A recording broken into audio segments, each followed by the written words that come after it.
ఇక బయలుదేరండమ్మా. ఎక్కడికి? శ్రీవారి సన్నిధికి. అయినా నీ గురించి పోట్లాడి వస్తే నువ్వే ఎక్కడికి వెళ్ళమంటావేమిటి? నా బంగారు తల్లివి కదమ్మా, అంత మాట అనుకో.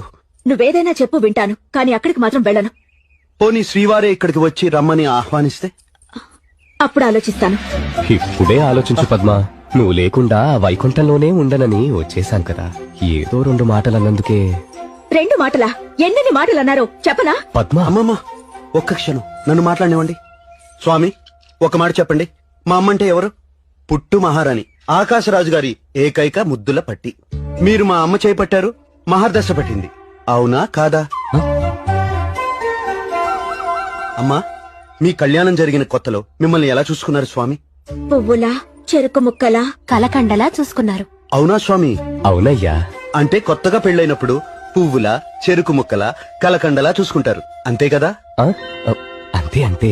ఇకపై మీరు మా అమ్మతో ఎప్పుడూ పోట్లాడకుండా ఉండటానికి ఓ మార్గం కనిపెట్టాను. ఏమిటో అది? స్వామి, ఈనాటి నుండి మీకు నిత్య కళ్యాణ మహోత్సవం జరిపిస్తాను.